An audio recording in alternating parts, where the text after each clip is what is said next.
News 18 Bangla এই মুহূর্তে সবথেকে গুরুত্বপূর্ণ খবর নিয়ে আপনাদের সঙ্গে আমি রুমেলা। শেষ হলো বিচার প্রক্রিয়া। 18ই জানুয়ারি রায়দান, 18ই জানুয়ারি রায় ঘোষণা শিয়ালদা আদালতে।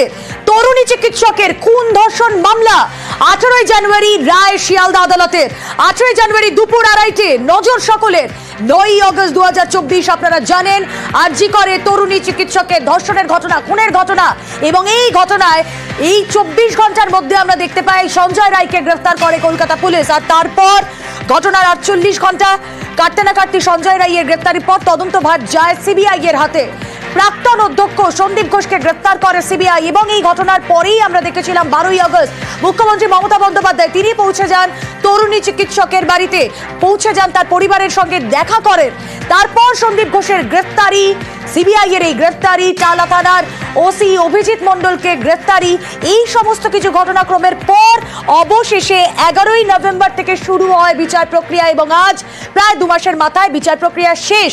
এবার রায়দান কি হতে চলেছে, কি আভাস পাওয়া গেল আজ, সওয়াল জবাবে অমিত আরো একবার ক্লিয়ার করবেন। অমিত,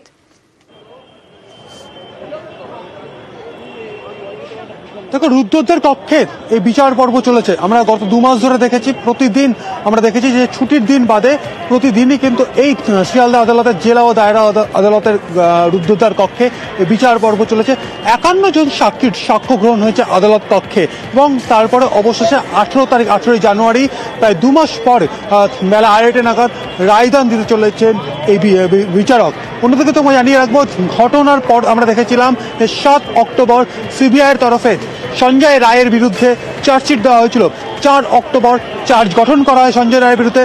ধর্ষণ, খুন এবং ধর্ষণজনিত কারণে খুন, এই মৃত্যু, এই 3টি ধারাতে চার্জ গঠন করা হয়েছিল এবং এরপরে 11ই নভেম্বর থেকে রুদ্ধদ্বার কক্ষে শুরু হয়েছিল বিচার পর্ব বা বিচার প্রক্রিয়া। এবং সেই বিচার পর্ব চলাকালীন আমরা দেখেছি যে 51 জন সাক্ষীর সাক্ষ্য গ্রহণ করানো হয়েছে বা আদালতের সামনে নিয়ে আসা হয়েছে সিবিআইয়ের তরফে এই সঞ্জয় রায়ের বিরুদ্ধে যারা সাক্ষ্য দিয়েছেন এই রুদ্ধদ্বার কক্ষে।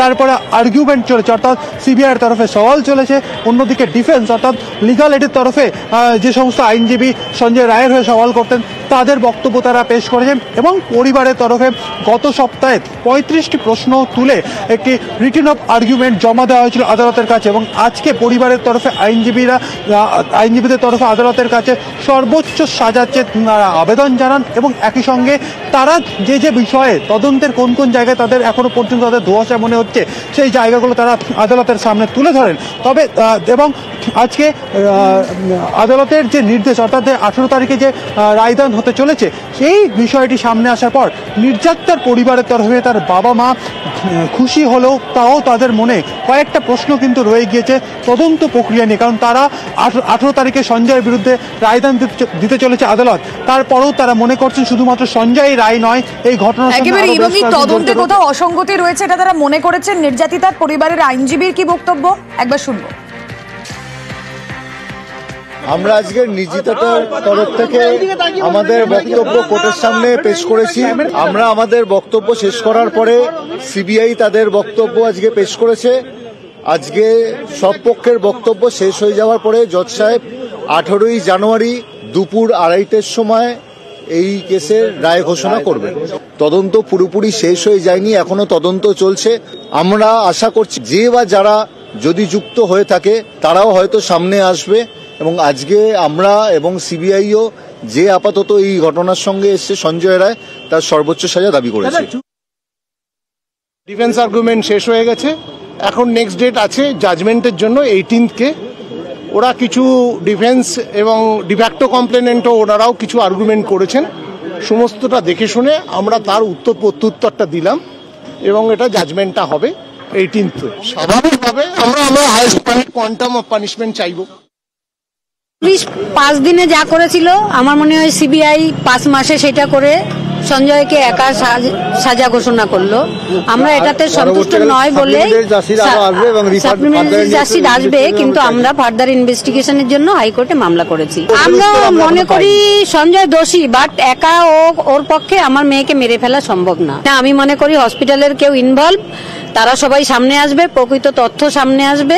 সবাই যখন সাজা পাবে তখন আমার মেয়ে এবং আমার আত্মার শান্তি পাবে। বারবার সবাইকে কথাটা ইউজ করছেন, আপনারা কি কাউকে সাসপেক্ট বা এরকম? ওই দিন রাত্রিবেলা যারা আমার মেয়ের সঙ্গে ছিল তাদের আমরা প্রচন্ড ভাবে সাসপেক্ট করছি। মানে ওই 4 জন ডাক্তার? হ্যাঁ, অবশ্যই। ডিএনএ রিপোর্ট তো পাওয়াই গেছে, তথ্য প্রমাণ দেখেছেন আপনারা, কোনো মহিলার উপস্থিতি আছে।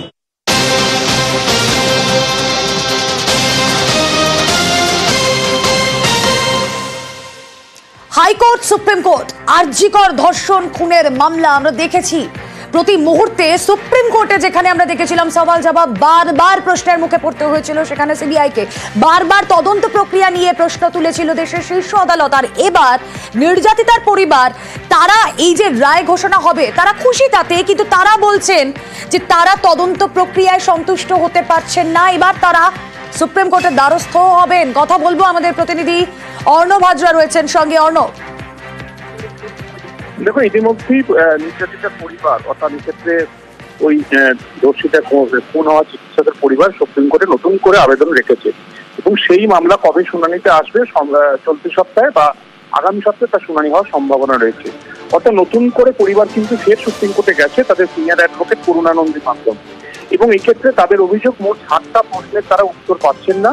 কারণ যে তদন্ত এবং যার রায়দান 18 তারিখ হবে জানুয়ারি মাসে, সেই রায়দানের সিংহভাগটাই কলকাতা পুলিশ তদন্ত করেছে। তাহলে এই এত ঢাক বাজিয়ে কলকাতা হাইকোর্ট, সুপ্রিম কোর্ট করে সিবিআই তদন্তের ফলাফলটা কি সেটা তারা জানতে চান।